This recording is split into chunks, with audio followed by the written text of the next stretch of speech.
주일입니다. 모두 함께 자리에서 일어나셔서 영과 진리로 하나님께 예배하시겠습니다.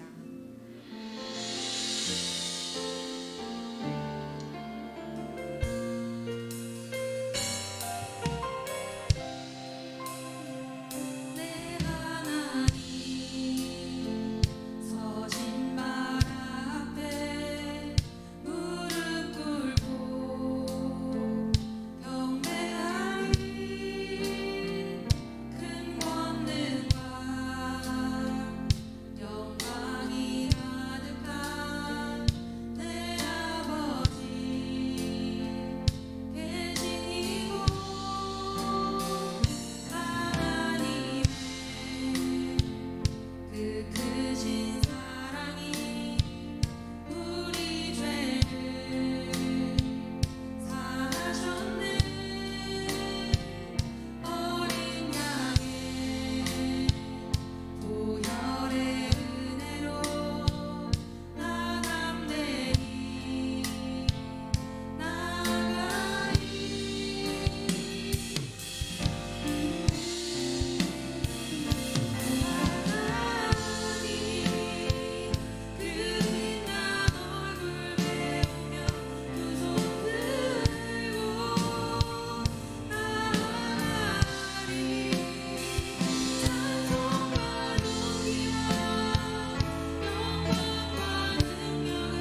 돌보시는 나의 주 하나님 주를 찬양하니 다시 한번 주가 주신 평안이 내 맘에 있어 주를 향한 찬양이 넘쳐 흐르네 나를 안전하게 돌보시는 나의 주 하나님 주를 찬양하니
넘쳐나도록 우리 마음에 기쁨을 주십니다.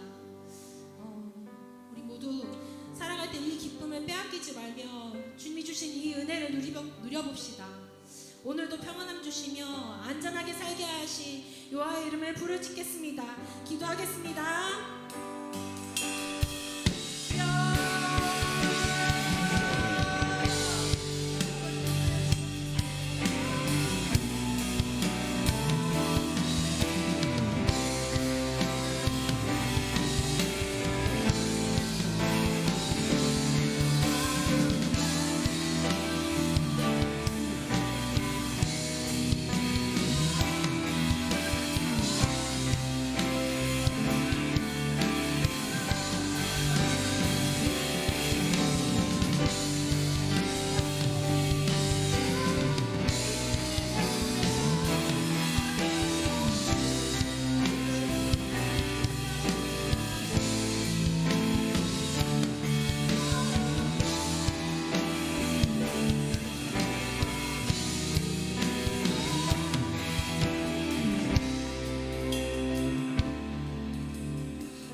하나님 아버지, 오늘도 저희를 예배 자리에 이끌어 주셔서 감사합니다. 이 자리에 모인 청년들이 이 시간을 통해 주님을 더욱 알게 해 주시옵소서. 한 주간 세상 속에서 살아가며 주님의 마음을 아프게 한 일들이 많이 있었음을 고백합니다. 그렇게 고백하지만 저희의 수고와 노력으로는 불가능함을 알기에 오늘 다시 저희의 죄를 회개하고 예수님의 보혈을 의지하여 다시 하나님께 나아갑니다. 저희 청년부가 서로 사랑하고 배려하는 공동체가 되게 하시고 든든한 믿음의 공동체가 되게 하여 주시옵소서. 서로를 섬길 수 있음에 먼저 감사하고 서로의 모습 그대로 온전히 사랑할 수 있는 저희 봄 청년부가 되게 하여 주소서. 하나님 아버지, 또한 저희 청년부 리더들을 위해 기도합니다. 리더들에게 주님의 지혜와 인내 그리고 사랑을 가득히 주시길 기도합니다. 리더들이 청년부를 이끌어가는 가운데 때로는 어려움과 고민에 부딪힐 때도 있습니다. 그럴 때마다 주님의 지혜로운 지도와 끝없는 사랑을 경험하게 하옵소서. 곧 있을 성인 아우리치가 잘 준비되어지고 하나님의 인도 아래 순탄히 진행되길 기도합니다. 오늘도 말씀을 증거하시는 목사님을 위해 기도합니다. 성령의 충만함을 주셔서 주님의 진리를 담대히 선포하게 하옵소서. 그 말씀을 통해 저희가 영적인 깨달음을 얻고 삶의 변화를 경험하게 하옵소서. 이 모든 말씀 우리 주 예수 그리스도의 이름으로 기도드립니다. 아멘.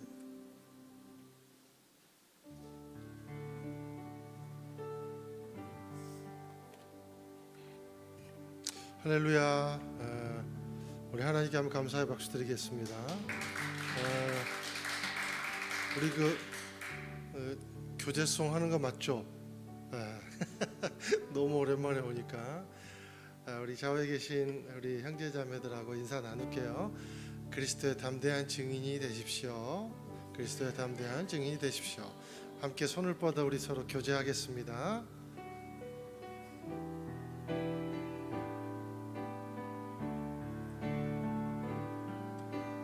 God bless you.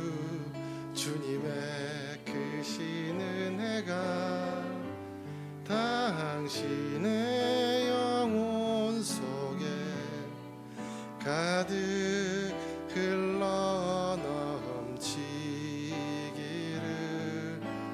당신의 몸과 마음 붙드시며 행하는 그 모든 것을 지키시며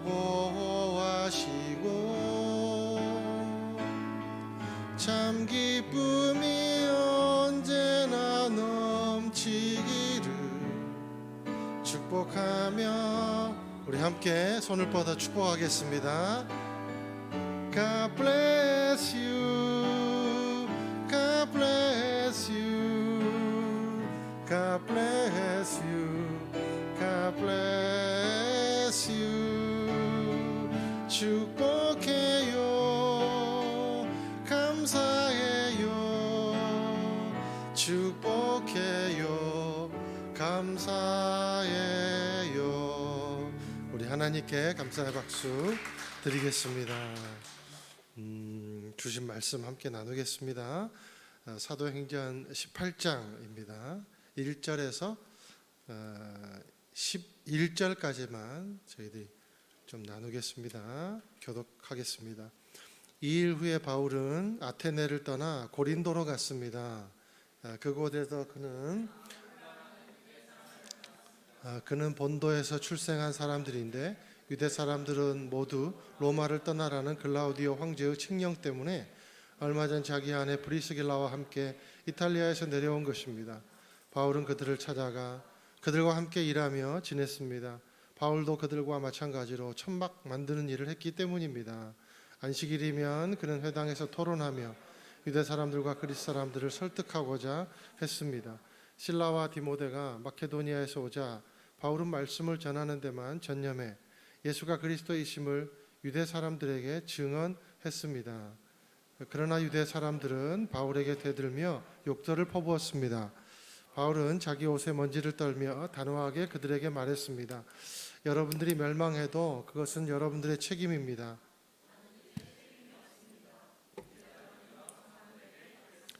그러고 나서 바울은 회당을 떠나 디도 유스도라는 사람의 집으로 갔습니다.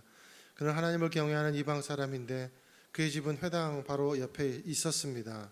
회당장 그리스도와 온 집안이 주를 믿게 됐고 바울의 말을 들은 다른 제자 많은 고린도 사람들도 믿고 세례를 받았습니다.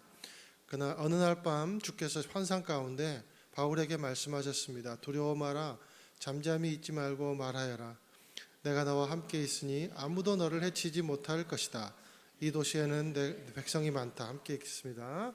그래서 바울은 그곳에 1년 반 동안 머물면서 그들에게 하나님의 말씀을 가르쳤습니다. 아멘. 이제 우리 성인 예배는 계속해서 이제 사도행전을 이제 시리즈로 보고 있는데 여러분들은 이제 끊어서 보니까 이제 잘 모르실 거예요. 근데 이제 지난주 말씀이 아테네에서 아테네는 이제 우상의 도시거든요. 그 도시에서 이제 바울이 그 말씀을 전한 이야기들을 나눴습니다. 근데 이제 결과적으로 열심히 이제 강론 준비도 하고 하나님 말씀을 전했지만 아주 극소수만 예수님을 믿는 그런 일이 일어났어요. 그래서 이제 아테네에서 이제 바울은 어디로 옮기냐면 고린도로 이제 옮기게 됩니다. 고린도는 바울의 2차 전도 마지막 이제 선교지였어요. 도시 고린도였습니다. 그래서 이게 11절에 보니까 고린도에서 1년 반 동안 머물렀다. 그런데 바울에게 이 마지막 전도지를 하나님이 굉장히 축복을 많이 해주신 것 같아요. 1년 반 동안 하나님이 사람도 붙여주시고 또 말씀도 해주시고 그래서 1년 반 동안 교회도 건축하게 교회 초대 이제 교회도 개척하게 되고 그리고 서신서도 쓰게 되고 데살로니가 전서가 바울의 첫 서신서거든요. 그것도 이제 고린도에서 썼고 그리고 로마인에게 보내는 편지가 로마서잖아요. 그것도 이제 고린도에서 썼습니다. 고린도는 지방 수도예요. 수도 아가야 큰 주의 그러니까 이제 수도예요. 그리고 인구가 엄청 많았어요. 여러분 지금은 뭐 75만이 이제 뭐 천안 정도 수준보다 약간 못 되지만 아무것도 아닌 것 같죠. 중세 시대 때 75만이면요 거의 서울만큼 그렇게 인구가 많은 거예요. 엄청난 상업 도시입니다. 근데 부한 만큼 뭐가 있었을까요? 그 경제적인 부하고 그리고 타락은요 연결고리가 굉장히 단단해요. 보면은 우상이 많은 저 곳이 우리나라도 보면 섬이 우상이 많잖아요. 그런데 음란한 곳은 또 어디가 많냐면 도시가 많아요. 돈이 많을수록 이 타락이 서로 연결고리가 단단해요. 그래서 고린도도 굉장히 음란하고 타락한 부와 호사의 도시였습니다. 고린도 그러면 대표적인 신전이 하나 있는데 그게 아프로디테 신전이에요. 아프로디테. 아프로디테는 이제 그 로마의 사랑의 여신이 아프로디테거든요. 여러분 외우기 쉬우려면 사랑의 여신이다 보니까 앞으로 봐도 뒤로 봐도 태가 좋더라. 아프로디테 이렇게 이제 외우면 괜히 했다. 성인 예배는 안 했는데 괜히 청년들한테 조금이라도 어떻게든지 좀 잠을 깨볼까 해가지고 했는데 제가 후회가 지금 되고 있습니다. 근데 이제 이 신전이요 얼마나 타락했냐면 그 신전 주변에 1000명이 넘는 여사제가 있었어요. 근데 그 여사제들이 하는 일은 제사를 지내는 게 아니라 그러니까 제사를 지냈겠죠. 아주 음란한 제사를 지냈으니까 이방 우상들은 매춘을 했습니다. 그러니요 얼마나 질병도 많고 난잡하고 폭력적이겠어요, 그죠? 오죽했으면 코린티아죠 그래가지고 저 고린도 같이 음란한 것들 이런 말이 유행해서 음란한 사람들 그리고 막 이상한 사람들 보면 고린도 같은 사람 같으니라고 이렇게 이제 유행어가 번질 정도로 고린도가 굉장히 타락한 도시였다는 거예요. 인구도 많고 부한데 타락한 도시였다라는 거죠. 그러다 보니 바울 편에서 생각해 보면 아테네도 그렇고 고린도도 그렇고 간 데마다 우상이 득실득실하고 막 그러니까 얼마나 이 영적으로 무장한 바울도 영적으로 육적으로 힘들었겠어요. 더군다나 왜 힘들었냐? 아테네에서 열정적으로 전도도 했는데 강론도 했는데 거기서 아주 극소수 결과가 좋지 않았어요. 그리고 다른 곳에서는요 교회도 개척했어요. 예를 들어 고린도 같은 고린도 교회가 사도 바울 때문에 생긴 겁니다. 그리고 데살로니가 교회, 그리고 빌립보 교회 이런 데도요 전부 다 바울이 일행들과 함께 전도해서 생긴 교회가 바로 그런 교회들이었어요. 그런데 아테네에서는 교회를 세우지 못했어요. 고작 해봤자 한 4명, 5명 이 정도 전도밖에 못하고 고린도로 왔습니다. 그리고 실라와 디모데 그렇게 아끼던 동역자 실라와 디모데도 같이 함께 있지 못하고 피신하듯 홀로 왔으니 얼마나 바울이 위축이 됐겠습니까? 그런데 사도행전을 가만히 살펴보면 바울이요 힘을 받을 때가 언제였냐면 사람이 같이 있었을 때, 그러니까 동역자가 있었을 때는 열매도 많고 힘도 받았어요. 그런데 동역자가 없는 곳에서는 열매가 없었어요. 이 사도행전을 여러분들이 가만히 보면 아마 그런 것들을 굉장히 이제 볼 수 있을 거예요. 바나바나 실라나 디모데나 누가 이런 사람이 같이 수행하고 막 따라다니고 함께 전도하고 했을 때는 막 데살로니가의 교회도 세워지고 빌립보 교회도 세워지고 고린도 교회도 개척하고 그런데 이상하게 혼자 있을 때 예를 들면 아테네 같은 데처럼 큰 그런 도시에서 혼자 있을 때는 힘을 못 쓰더라는 거예요. 고린도에서도 일찍이 아굴라 브리스길라 부부를 만나고 나서야 그가 힘을 받을 수 있었다라는 거죠. 그러니까 바울도요 동역자가 필요해요 안 필요해요? 동역자가 필요하더라. 그러니까 바울도 사람이더라. 우리 같이 사람이더라. 그래서 다른 이와 동역할 때 역동이 벌어지더라. 여러분들 동역 거꾸로 뒤집으면 뭐가 되죠? 역동이 되더라. 그래서 저와 여러분이 동역할 때 역동이 일어나는 줄로 믿어요. 바울도 그랬어요. 혼자 있을 때는 아무 일도 못 했다니까요. 혼자 발버둥 쳐도 안 됐다니까요. 여러분 공동체와 함께 예배 여기서 보세요. 찬양이 막 하모니가 너무 좋아가지고 밑에 있으니까 되게 은혜롭더라고요. 근데 뭐 아무도 없이 혼자 여기서 찬양한다고 생각해 보세요. 무슨 뭐 목적이 있지 않은 한은 힘들죠, 그죠? 누군가 같이 함께 찬양하고 그러니까 같이 힘을 받고 또 서로 교통하고 그러면서 이제 은혜의 시너지가 일어나게 되는 거죠. 모두가 다 그랬습니다. 여러분 베드로도요 초대 교회에 사역을 할 때 그가 아무리 성령 충만해도 그와 함께 항상 있었던 사도가 누구예요? 베드로 그러면 사도 요한, 그죠? 둘이 늘 같이 함께 기적도 일으키고 뭐 미문에 앉은 자를 낳을 때도 뭐 같이 따라다니고 그리고 법정에 설 때도 사도 요한이 함께 있고 그래서 힘을 받았어요. 예수님도 여러분 혼자였어요, 아니었어요? 예수님 절대 혼자 있지 않았어요. 예수님 공생의 3년 동안 한 번도 제자들과 떨어진 적이 없습니다. 잠깐 배로 쉬러 갈 때 그때 빼놓고 새벽에 혼자 기도하러 갈 때 빼놓고 늘 함께 했다는 거예요. 저와 여러분이 함께함이 축복인 줄로 믿게 되시기를 축원을 드립니다. 그러므로 친구가 없는 사람은요 빨리 친구를 만드세요. 알았죠? 이제 왔는데 3개월 이상 됐는데 친구가 없다.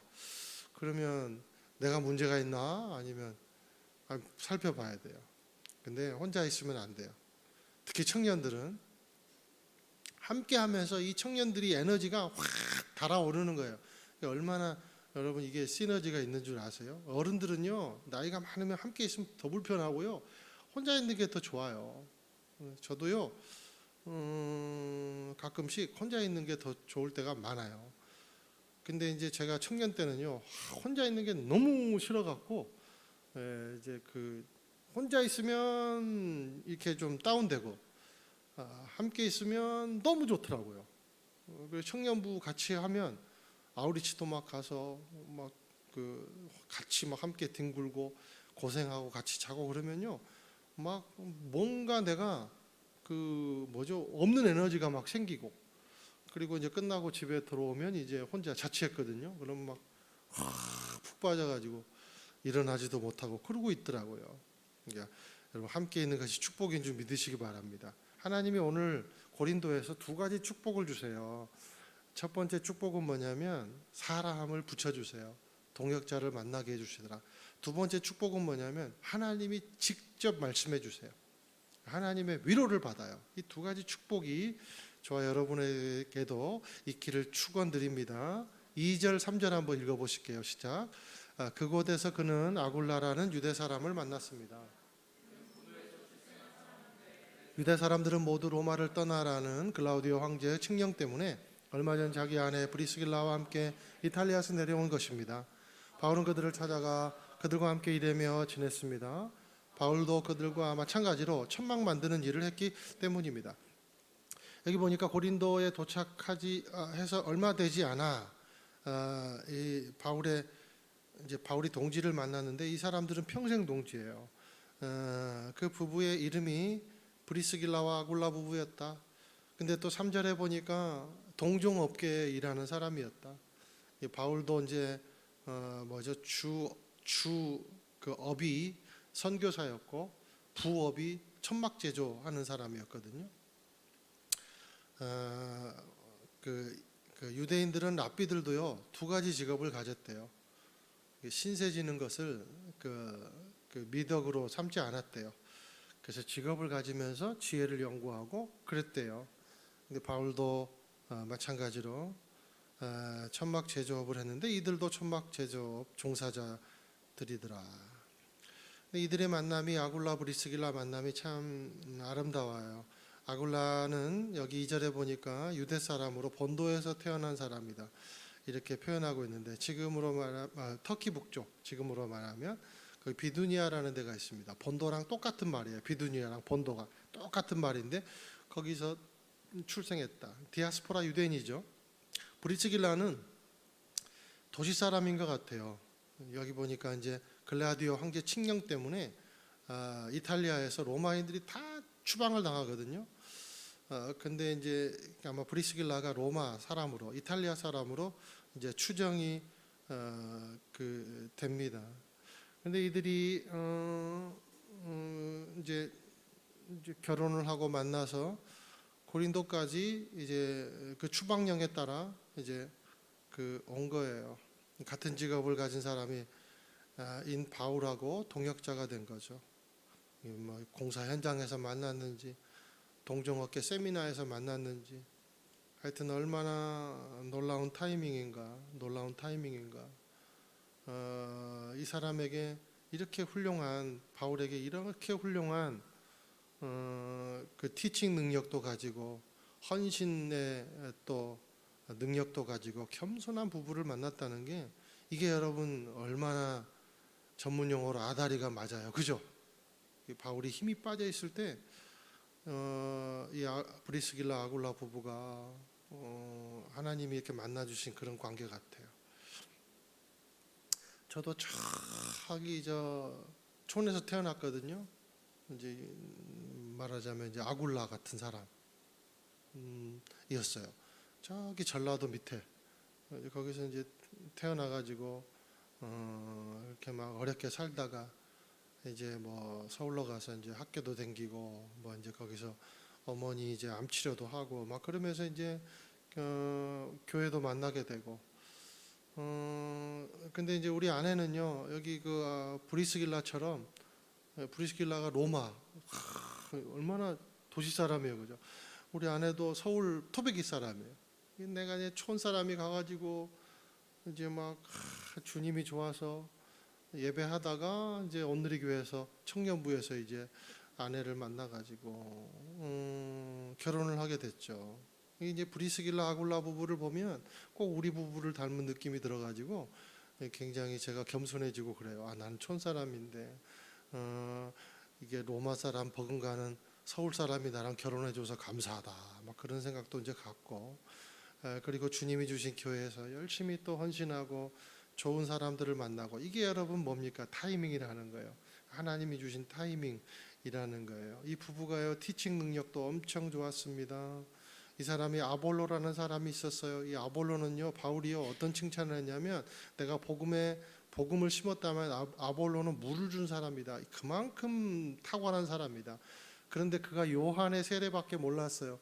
그런데 그 사람에게 성령 세례를 가르쳐주고, 복음의 이 아볼로라는 뛰어난, 이 사람도 티칭 능력이 뛰어나고 이 사람도 전도, 그러니까 엄청 잘하는 사람인데, 이 사람을 일치월장하게 해준 사람이 누구냐면, 가르쳐준 사람이 누구냐면 바로 브리스길라 아굴라 그 부부라는 겁니다. 그리고 이 부부가요, 바울과 평생 동지로 어떻게 섬겼냐면 목숨을 바쳐 섬겼대요. 그리고 고린도를 떠날 때 이제 그 18절 보니까 시리아로 바울이 갈 때 누가 같이 가냐면 이 브리스길라 부부가 같이 동행을 합니다. 그래서 그가 로마서를 쓸 때 마지막에 문안 드릴 때 이 브리스길라 아굴라 부부가 위험을 무릅쓰고 내 생명을 구해 주었다. 정말 감사한 분들이다. 이렇게 안부를 묻고 있습니다. 그러니 이 핍박과 실패를 맛보고 호를 단신 고린도로 온 바울에게 이 부부가 얼마나 위로가 됐겠어요. 그런데 또 하나 일이 일어납니다. 우리 5절 함께 더 읽을게요. 시작. 실라와 디모데가 마케도니아에서 오자 바울은 말씀을 전하는 데만 전념해 예수가 그리스도이심을 유대 사람들에게 증언했습니다. 와, 베레아에서 헤어진 누구를 만나요? 실라와 디모데를 만나요. 그런데 실라와 디모데를 만났는데 실라와 디모데가요, 엄청난 감동의 소식을 가지고 또 위로를 해줘요. 그 소식이 뭐냐면 바울과 그리고 실라와 디모데가요, 데살로니가라는 곳에 갔거든요. 그런데 그곳에서 유대인의 핍박이 심해가지고 딱 3주 복음을 전합니다. 그런데 3주 복음을 전했는데 거기가 데살로니가 교회가 생긴 거예요. 그런데 이제 그 소식을 실라와 디모데가 이제 막 말하는 거예요. 바울 선생님, 데살로니가 소식 궁금하시죠? 들어보세요. 데살로니가가 지금 성도들이요 엄청 뜨겁고 부흥하고 있대요. 성장하고 있대요. 그리고 그 가난하고 어렵고 핍박을 당하는데 정말 꿋꿋하게 잘 견딘대요. 더군다나 있잖아요, 얼마나 소문이 잘 나냐면 모든 믿는 자들의 본이 되는 사람들이 데살로니가 성도들이래요. 이렇게 얘기하는 거예요. 그러니까 그것이 바울에게 얼마나 큰 위로가 됐겠어요. 그죠? 야, 우리가 전한 복음이 결코 헛된 복음이 아니구나. 하나님이 함께 하시면 반드시 열매를 맺게 돼 있구나. 그 깨달음이 온 거죠. 하나님이 오늘 바울에게 누구를 통해 위로해 줘요? 사람을 통해 위로해 주더라. 그래서 프리스길라 아굴라와 만남, 그리고 디모데와 그리고 신라의 재회, 이거는요 선물 같은 만남, 선물 같은 재회다라는 거예요. 사랑하는 여러분, 하나님은 하나님의 사람을, 하나님을 사랑하는 사람을 절대 외롭게 안 놔둡니다. 이것을 믿으셔야 돼요. 아직 결혼 못한 형제자매들도 이것을 믿으셔야 돼요. 하나님 함께 하세요. 그러니까 너무 외로워하지 않게 되기를 축원드립니다. 그런데 또 너무 또 안 외로워하면 또 결혼에 대한 필요성을 못 느끼니까 조금만 외로워하세요. 아시겠죠? 하나님은 우리를 외롭게 놔두지 않으세요. 여러분 볼까요? 성령님의 다른 말이 뭐예요? 함께 하시는 분, 나를 외롭게 하지 않는 분, 나를 상담해 주시는 분. 그래서 원더풀 카운슬러, 이게 성령님이에요. 예수님은 세상 끝날까지 내가 너희와 항상 함께 할 거다. 절대 너희들 사람은 너희들을 떠나도 나는 너희들 떠나지 않겠다 말씀해 주세요. 여러분, 하나님 우리와 함께 하시오니, 하나님 우리와 함께 하신다는 말이 뭐죠? 임마누엘. 그러니까요, 삼위일체 하나님은요 무조건 우리와 함께 해주세요. 한 번도 떠나지 않으세요. 여러분 혼자라고 생각될 때 있어요? 아니에요. 그건 감정일 뿐이에요. 현실이 아니에요. 주 안에서 혼자인 사람은 없습니다. 주 안에서 솔로는 없어요. 외로운 길을 걷는다고 생각됩니까? 때를 따라 도우시는 하나님의 은혜를 입고 선을 행하다가 낙심치 않게 되기를 주님의 이름으로 축원드려요. 내가 지금 이렇게 설교를 할 수 있고 또 여러분을 만나고 여러분도 서로 이렇게 동역하고 캠프도 하고 교사로도 섬기고 교회를 자막으로도 섬기고 여러 가지 악기로도 섬기고 리더로 섬길 수 있는 거 나 혼자 잘나서 아니에요. 누군가가 함께 있기 때문에 할 수 있어요. 여러분 없으면 제가 설교가 무슨 의미가 있습니까? 그렇죠? 내가 물고기를 여기다 담아놓고 설교하겠어요? 아무런 의미 없어요. 이 의자에다 대고 뭘 말하겠어요? 여러분이 있으니까 설교 가능하고 또 제가 있으니까 또 여러분이 있는 거예요. 그죠? 그러니까 우리는요 교집합입니다. 선물의 교집합이라는 거예요. 저와 여러분은 선물인 존재임을 꼭 기억하세요. 우리 성인 예배 때도 했는데 우리 2사람씩 짝지어 갖고 아니면 3사람씩 짝지어서 형제가 자매가 나에게 선물입니다라고 한번 해보세요. 시작. 그렇지. 아니 어떻게 저기 성인들보다 이게 더 썰렁하게 하냐? 선물 맞아요, 안 맞아요? 네, 선물의 존재, 위로의 존재들아 라는 거죠. 그러기 위해서는 우리가 어떤 사람이 되기를 필요하냐면 여러분요 가만히 저도 많은 사역을 해보고 이제 사람 관계를 이 정도면 이제 꽤 많이 해봤을 거잖아요, 그죠? 근데 제가 경험을 해보니까 그런 느낌을 받아요. 어떤 사람은요 그 사람이 자리에 없고 떠나면 알터니가 빠진 느낌을 가진 그렇게 해준 사람이 있어요. 그런 사람이 우리 교회는 없어요, 아무도. 그리고 어떤 사람은요 그 사람이 떠나거나 없으면요 뭔가 미안하고 아쉽고 다시 보고 싶은 그런 존재가 있습니다. 여러분 어떤 존재예요? 그런다고 실제로 떠나갖고 누구한테 이메일 보내고 물어보고 카톡하고 어떻더냐 물어보면 안 되고, 여러분 그래서 저는 이렇게 표현해요. 인생은 MSG 같은 사람이 있고 천연조미료 같은 사람이 있더라. 그냥 그 순간만 단 사람이 있잖아요. 그런데 해로운 사람. 천연조미료는 어때요? 여러분 건강을 주죠. 깊이 사람 속으로 들어가죠. 그런 존재들이 여러분이 되기를 예수님의 이름으로 축원드립니다. 제가 이제 신앙생활을 또 하면서 느낀 게 뭐냐면 그 두 가지가 필요한 것 같아요. 하나님의 은혜를 그대로 겸손하게 잘 받는 게 필요하고, 그 은혜를 주시면 그냥 그대로 받으세요. 두 번째 뭐냐면 현실 감각이 중요해요. 나라는 사람이 어떤 사람인가 잘 자신을 판단하는 게 중요해요. 근데 이게 만약에 내 자신이 현실 감각이 없잖아요. 그러면 누군가에게 반드시 상처를 줍니다. 아니면 나르시시즘에 빠져버려요. 에고이즘이라 그러죠. 나만 생각하는 것에 빠져버려요. 나 자신을 모르면. 그리고요, 나 자신을 잘 모르면요, 나 자신을요 완전히 마이너스로 만들어버려요. 그래서 나 자신을 막 학대를 해요. 그러니까 진짜 중요한 거는 은혜를 그대로 받는 게 필요해요. 두 번째, 그 은혜의 기준을 가지고 나를 재해석해내고 나를 현실적 그대로 그 감각을 가지고 나 자신을 바라보면 은혜가 더 크게 작동하기 하는 거예요. 그래야 브리스길라 아굴라 부부처럼 될 수 있어요. 그래야 실라와 디모데처럼 될 수 있다는 거예요. 말이 날뛰면 사람은 떨어져요. 말이 달리면 사람도 달려요. 그죠? 그래서 우리가요 현실 감각이 없으면 날뛰게 돼 있어요. 현실 감각이 있고 하나님의 은혜를 그대로 받아들인 겸손이 있으면 같이 뛰게 돼 있어요. 업고 달릴 수 있는 능력이 생기는 거예요. 그것을 저와 여러분이 가지기를 주님의 이름으로 축원드립니다. 저와 여러분이 선물 같은 존재, 보면 위로가 되는 존재가 되기를 축원드려요. 자, 바울이 2차 전도 여행을 하면서 그 2차 전도 여행이라 그러니까 그 순례 길이죠. 순례 길을 걸으면서 갑자기 하나가 생각나는데 어느 말이 여행을 하면 요구하는 게 많아지고요.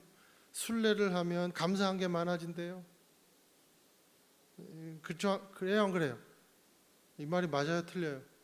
여러분이 어디 여행 가보세요. 여행 계획 짜가지고 가족끼리 한번 가보세요. 얼마나 이 가게 가도 요구하고 저 가게 가도 공항에도 요구하고 이게 안 되냐 저게 안 되냐. 그런데요 인생을 순례로 받아들여 보세요. 그러면요 감사가 넘친대요. 감사가 이것도 감사하고 저것도 감사하고. 저와 여러분이 순례자임을 기억하게 되시기를 축원드려요. 그래서 이곳에서 여러분은 순례자로 서 있는 거예요. 여행자로 서 있는 게 아니고 하나님과 함께 하는 거죠. 그런데 바울이 순례 여행을 하면서 얼마나 고생을 많이 했냐면 빌립보에선 감옥에 갇혔습니다. 쇠고랑 차고 있었어요. 두들겨 맞고. 데살로니가에서는 폭도들 때문에 도망쳐야 됐어요. 그리고 베레아에 이제 얼마나 급하게 도망쳤냐면 그 사역자들과 같이 함께하지도 못하고 호롤단신 베레아로 도망쳤습니다. 베레아에 도착하니까 그래도 사람들이 점잖아요. 그래서 말씀도 듣고 막 좋아해요. 그래서 위로를 얻는다 했지만 또 이 데살로니가에서 출장을 온 유대인들과 불량배들이 이제 막 테러를 가하기 시작을 합니다. 그래서 아테네로 도망갔어요. 그래서 아테네 보니까 우상이 너무 심해요. 그래가지고 막 피를 끓이면서 그가 전도를 했습니다. 강론을 펼치고 막 아레오파고 광장에서 막 전도를 했는데 세상에 열 손가락 안에도 못 드는 몇 명 겨우 예수님 영접하고 그 정도도 대단하지만 바울의 편에서 볼 때는 굉장히 실패작이었던 거죠. 그리고 동역자도 없이 다시 또 고린도로 오게 됐어요. 브리스길라 아굴라 부부를 만나서도 힘을 받고 회당에서 이제 사람 만났으니까 힘 생겼다. 그리고 회당에서 복음을 전하는데 6절에 보니까 동족들이 막 엄청 욕을 해대는 거죠. 욕을 바가지로 얻어먹고. 그래서 이번엔 누가 위로해 줍니까? 9절에서 11절 읽겠습니다. 시작. 어느 날 밤 주께서 환상 가운데 바울에게 말씀하셨습니다. 내가 너와 함께 있으니 아무도 너를 해치지 못할 것이다. 이 도시엔 내 백성이 많다. 그래서 바울은 그곳에 1년 반 동안 머물면서 그에게 하나님의 말씀을 가르쳤습니다. 하나님께서 이 지친 영혼에게 사람도 다 떠나고 그리고 자기가 했던 그러한 일들에 대한 정체성이 혼란스러울 때 하나님 사람을 붙여주셨어요. 그리고 더해서 이제 어떻게 이 바울을 위로해 줍니까? 하나님이 직접 나타나세요. 성령을 통해서 나타나 가지고 하나님이 지금 위로해 주세요. 두려워하지 마라. 잠잠하지 말고 얼마든지 선포해도 된다. 너 지금 얼마든지 더 찬양해라. 얼마든지 더 선포해라. 얼마든지 하나님의 일을 향해서 나아가라. 너 지금 직장 생활 잘하고 있다. 너 지금 부족하지만 연약하지만 네 기도하는 것 지금 잠잠하지 말아라. 다 잘하고 있는 것이다 내 안에서. 그러니까 너의 길을 꿋꿋이 가렴. 왜냐하면 내가 너와 함께하기 때문이란다. 아무도 너를 해치지 못할 것이다. 이 고린도에 내가 너에게 사람을 내 백성들을 엄청 많이 붙여 줄 것이다. 그래서 네가 가는 길이 나의 길이고 내가 증명해 주는 그런 길임을 내가 직접 증명해 보이겠다. 이렇게 말씀해 주시는 거예요. 그래서 고린도에서 이 약속은요 하나도 땅에 떨어지지 않고 실제로 다 이루어집니다. 그 가장 큰 열매가 뭐예요? 고린도 교회라는 대형 교회가 생긴 거예요. 사도 바울 때문에. 그래서 나중에 이 고린도에 얼마나 열정적으로 고린도 전후서가 도합해서 29장이에요. 그 긴 편지를 사랑하는 고린도 성도들을 위해서 쓴 거죠. 하나님이 약속을 이루어 주시더라라는 거예요. 바울이요 나중에 12장 이하에 보면 유대인의 법정으로 끌려갑니다. 근데 그럼에도 다른 도시에서는 막 매도 얻어맞고 막 쇠고랑도 차고 막 야반도주하고 그래야 됐거든요. 근데요 이렇게 법정에 끌려가도요 바울은요 털끝 하나 손에 안 다쳐요. 대신 회당장 소수대네가 엄청 두들겨 맞고 바울은 하나도 손에 안 보고 그래서 고린도에 편안히 머물다가 나중에 일이 있어도 18절에 얼마 동안 고린도에 머물렀대요. 그 편지도 쓰고 로마서도 쓰고 데살로니가 전후도도 쓰고 그렇게 전도 여행을 마칩니다. 하나님을 사랑하는 사람을 아세요. 그죠? 아실 뿐만 아니라 책임져 주십니다. 위로해 주십니다. 사람이 줄 수 없는 평안의 종류를 하나님은 허락해 주세요. 하나님은요 하나님의 말이 곧 약속이에요. 하나님이시니까. 그렇죠? 하나님이 내뱉은 말 하나님이 주워 담을 수는 없잖아요. 그렇죠? 하나님은요 하나님이 내뱉은 말을 그대로 책임져 주십니다. 내가 너와 함께 하겠고 너는 내 백성이고 내가 네 인생의 동반자가 돼주겠다. 리더가 돼주겠다. 너 인생을 이끌어 줄 것이다. 하나님은요 그대로 이루어 주신 분이 하나님이신 줄로 믿습니다. 사람은 실수하고 사람은 넘어지고 사람은 나를 배신하고 심지어 부모도 나를 실망시키고 배신할지 몰라도 하나님은 배신치 않으세요. 하나님은 그 증거가 뭐예요? 나를 위해서 십자가를 내어주신 예수님, 그 은혜, 그 사랑. 그게 그 이상 증거가 뭐가 있어요? 한번 볼까요? 우리 민수기 23장 19절입니다. 시작. 하나님은 사람이 아니시니 변덕스럽지 않으시고 사람의 아들이 아니시니 마음을 바꾸지 않으시니라. 그분은 말씀만 하시고 실행에 옮기지 않으시겠으며 약속만 하시고 이루지 않으시겠는가. 하나님이시라는 거예요. 여러분 혹시 하나님의 약속이 멀리 있다고 생각되는 형제자매들이 있어요? 아니면 하나님의 약속이 과거에는 유효했지만 지금 현재는 유효하지 않다고 생각되는 그런 형제자매 있어요? 말씀드렸지만 느낌은 느낌일 뿐이다. 절대로 현실은 그게 아니다. 하나님은 임마누엘로 함께 하신다 라는 것이 우리의 현실임을 여러분들이 기억하게 되시기를 주님의 이름으로 축원을 드립니다. 하나님은 우리의 느낌에 따라 확연하게 존재하다가 아니면 그냥 그렇게 묘연한 신기루처럼 사라지는 그런 분이 절대로 아니세요. 하나님은요 끝까지 우리와 함께 하십니다. 하나님은 정확하고 명확한 존재이십니다. 저와 여러분이 하나님 앞에 십자가 앞에 다시 서기로 작정하고 복음 안에 있기로 작정하면 하나님은 절대 우리를 떠나시는 분이 아니시더라.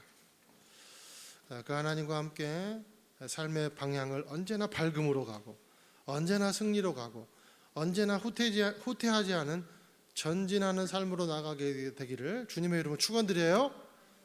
함께 우리 찬양하겠습니다. 날마다 숨쉬는 순간마다.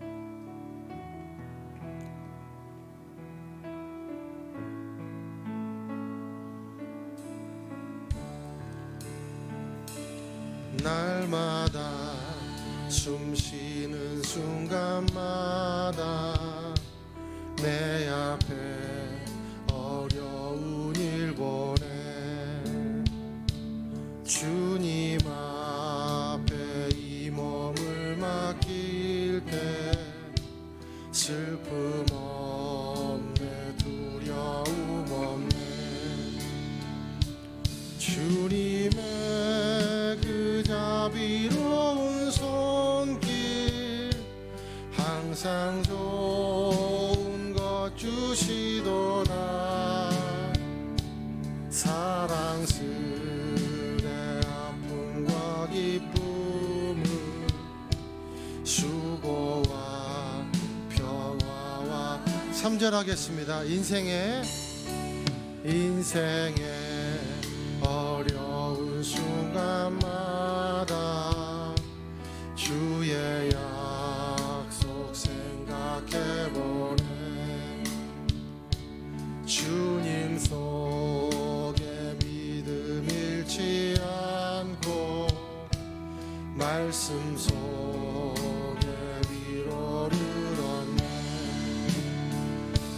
주님의 도우심 바라보며 모든 어려움 이기도다 흘러가는 순간순간마다 주님 약속 생각옵니다. 제가요 이 찬양을 하면서 날마다 은혜 받는 게 있어요. 저도 이 찬양 참 좋아하는데 제가 제일 은혜 받는 부분이 뭐냐면 여기 뒤에 후반절이에요. 주님의 그 자비로운 손길 항상 좋은 것 주신대요. 그런데 시인은 이렇게 고백하고 있어요. 아픔과 기쁨과 수고와 평화와 안식을 주시는데 사랑스레 주신대요. 그런데 놀라운 고백은 뭐냐면 사랑스레 아픔을 주신대요. 또 사랑스레 수고를 주신대요. 그리고 사랑스레 기쁨을 주신대요. 그리고 사랑스레 평화와 안식을 주신대요. 그분이 하나님이시라는 거예요. 시인의 고백에 의하면. 그러니까 여러분 이거예요. 그러니까 항상 좋은 거 주신다는 거예요. 하나님이 우리의 인생에 우리가 죄인이기 때문에 고통스러운 순간, 고난의 순간, 뭐 가정의 삶에서 여러분 부모님 때문에 그리고 가정의 환경 때문에 그리고 인생에 만나는 여러 가지 친구들의 문제 때문에 공부의 문제 때문에 진로의 문제 때문에 미래의 비전 때문에 여러분 아플 수 있고 굉장히 수고로울 수 있지만 하나님은요 그것을 허락은 하시는데 사랑스레 허락하신대요. 이게 무슨 말입니까?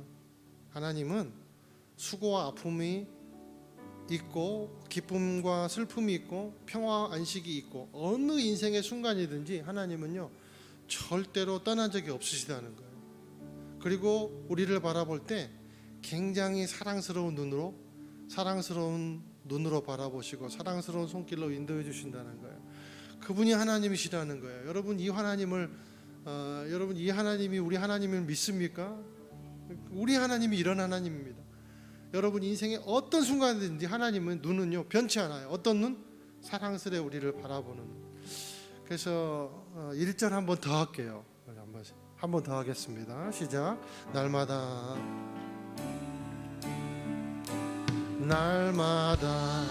숨쉬는 순간마다 내 앞에 어려운 일 보내 주님 앞에 이 몸을 맡길 때 슬픔 없네 두려움 없네 주님의 그 자비로운 손길 항상 좋은 것 주시도 사랑스레 아픔과 기쁨을 수고와 평화와 안식을 우리가 이 시간 함께 한번 기도하기를 원합니다. 하나님께 기도할 때 하나님 날마다 숨쉬는 순간마다 주님 바울에게 함께 하셨던 그 하나님이 나에게도 함께 할 줄로 믿습니다. 하나님 바울이 빌립보에 그 쇠사슬에 묶이고 양쪽에 군인들이 함께 묶어서 밤을 새고 그리고 두들겨 맞아도 그가 하나님을 사랑하는 그 마음을 잃지 않았던 이유는 바울 자신이 뛰어나서 그런 것이 아니라 그 순간에도 하나님은 바울을 사랑스레 바라보셨기 때문임을 저희들이 기억합니다. 하나님 고린도에서 귀한 부부를 만나게 하시고 옛 동역자들과 함께 다시 조인하게 해주시고 기쁨의 소식을 주시면서 하나님이 내가 너와 항상 함께하리라 말씀하신 그 하나님 우리 인생도 우리 인생의 아픔, 수고 그것 또한 하나님의 사랑스러운 눈이 우리를 바라봐 주시고 책임져 주실 줄로 믿습니다. 우리가 기쁠 때도 하나님은 그리고 우리가 평화할 때도 하나님은 사랑스러운 눈으로 바라보시고 우리가 죄악 가운데 혹시라도 실수해서 넘어져도 하나님은 안타깝고 사랑스러운 눈을 절대 거두지 않은 그런 하나님임을 저희들이 고백합니다. 하나님 이제 우리도 그 하나님을 사랑할 수 있게 더 사랑할 수 있게 하여 주시옵소서.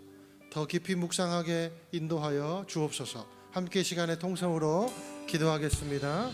사랑하는 하나님 아버지 하나님께서 사도 바울에게 기쁨과 슬픔과 고난과 처절한 아픔 속에서도 절대로 그 눈을 거두지 아니하시고 아버지 하나님 오늘 2차 선교지 마지막인 고린도에서 모든 것을 다 정말 그 모든 노고들을 다 씻을 만큼 큰 은혜를 하나님께서 아버지 허락해 주시고 평화 안식을 끝내 허락하시는 하나님의 은혜를 아버지 하나님 찬양하며 나아갑니다.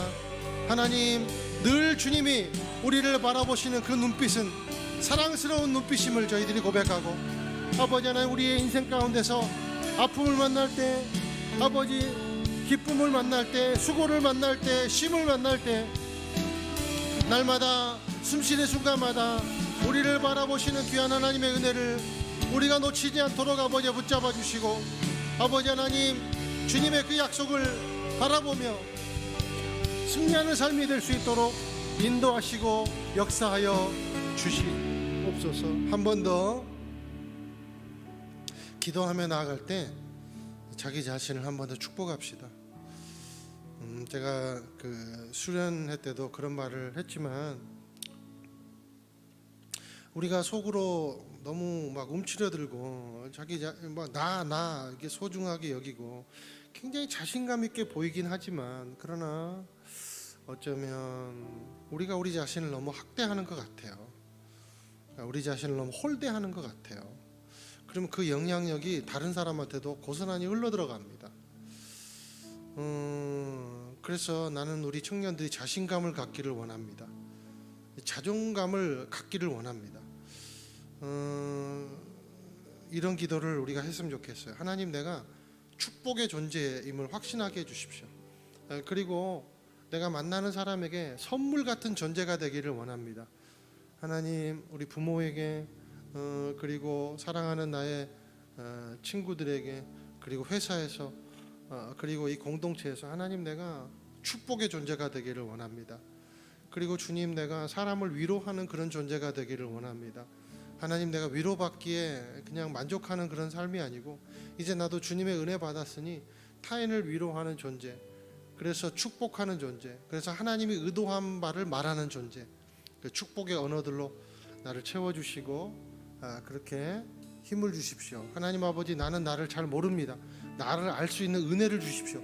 내가 어떤 사람인지 내가 그리고 얼마나 축복을 받은 사람인지 하나님 알게 도와주시고 그 알미 나의 인생의 자신감을 더 넘치게 해줄 줄로 믿습니다. 건강함을 넘치게 해줄 줄로 믿습니다. 그 사랑으로 사랑하게 하시고 그 사랑으로 섬기게 인도하여 주옵소서. 우리 함께 시간에 주여 한번 외치고 통성으로 기도하겠습니다. 주여.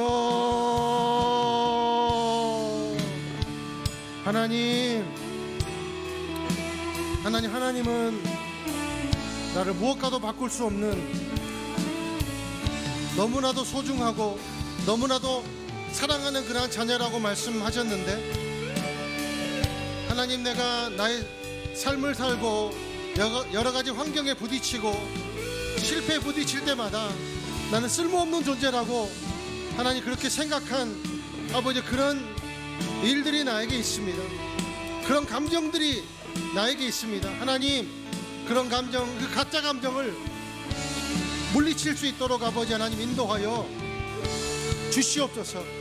하나님의 사랑을 입은 자, 곧 그 뜻대로 부르심을 받은 자에게는 모든 것이 합력해 선을 이루겠다고 말씀하셨사옵나니, 아버지, 내 인생에서 벌어지는 모든 고난과 슬픔과 좌절과 또 아버지 하나님 반대로 기쁨과 아버지 환희와 아버지 보람, 그 모든 것들을 다 쓰셔서 하나님은 나를 아버지 거룩한 존재, 선물 같은 존재, 위로하는 존재로 나를 만들어내실 줄로 믿습니다. 오 주님, 인도하여 주시고 아버지 하나님 역사해 주셔서 아버지여, 내가 주님 아버지 가정을, 아버지 이 교회를 섬기고 공동체를 섬기고 아버지 하나님 우리 가족들을 섬기며 나아갈 때, 아버지 하나님 또 직장을 섬기며 나아갈 때, 내가 아버지 하나님 속한 공동체에서, 속한 직장에서, 속한 아버지여 모든 동아리에서 하나님 아버지여 축복의 존재, 선물 같은 존재, 아버지 하나님 위로의 존재가 될 수 있도록 아버지 나를 붙잡아 주시며 인도하여 주시옵소서. 아버지, 나를 너무 낮게도 바라보지 말게 하시고 나를 너무 높게도 바라보지 말게 하시고 오직 하나님의 시야로 아버지 나를 건강하게 바라보는 그런 건강한 눈을 갖기를 원하옵나니 하나님 축복하여 주시옵소서. 위축되지 말게 하시고 아버지 하나님 교만하지 말게 하시고 거만하지 말게 하시고 겸손하되 단단한 귀한 하나님 아버지여 주님의 성품을 닮아내는 귀한 아버지 그릇들이 될 수 있도록 우리 사랑하는 봄청년부 한 사람 한 사람 아버지 하나님 축복해 주시며 오늘 찾아가 주시며 위로해 주시며 하나님이 부어주시는 놀라운 사랑과 은혜로 아버지 하나님 모든 것들을 새롭게 하시는 그 은혜를 맛보아 누릴 수 있도록 아버지 하나님 인도하여 주시옵소서. 아버지 하나님, 하나님은 사람의 아들이 아니십니다. 하나님은 변덕하지 않으십니다. 하나님 말씀만 하시고 실행에 옮기지 않는 분이라고 아버지의 말씀으로 약속하셨사옵나니 주여 나에게 약속하신 그 사랑을 아버지 하나님 이루어 주시고 아버지 하나님 강건한 사람으로, 단단한 사람으로, 겸손한 사람으로, 기쁨의 사람으로, 선물 같은 사람으로 하나님 아버지 나를 변화시켜 주시며 인도하여 주시기를 아버지의 간절한 마음으로 소망하며 나아갑니다. 주님 축복하여 주시옵소서. 사랑하는 하나님 아버지, 하나님은 하나님이 가진 우리를 향한 시야는 사랑스러운 시야, 사랑스러운 마음, 그 시야인 줄로 저희들이 믿습니다. 하나님, 그래서 우리가 아픔을 겪을 때도 또 굉장히 수고롭다고 생각할 때도 우리가 좌절하지 말아야 될 이유는 그런 하나님께서 우리와 함께 하시고 늘 우리를 사랑스레 바라보는 그 눈빛을 한 점도 변함없이 바라보시기 때문임을 저희들이 고백하고, 우리가 그 하나님이 주시는 놀라운 하나님 은혜를 받았으니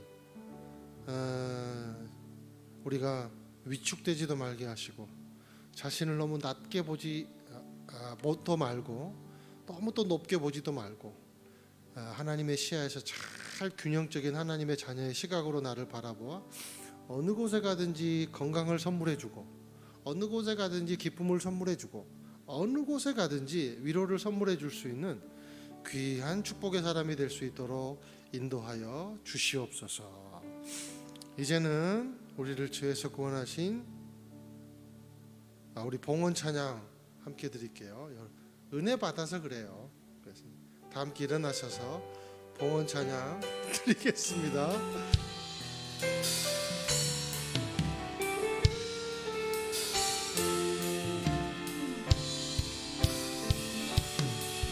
내 영광을 보내 우리 가운데 계신 주님 그 빛난 영광 온 하늘 높고 그 찬송 온 땅 가득해 내 주의 영광을 보내 찬송 가운데 서신 주님 주님의 얼굴을 온 세상 향하네 권능의 활을 드셨네 주의 영광 이곳에 가득해 우리 선에 주님과 함께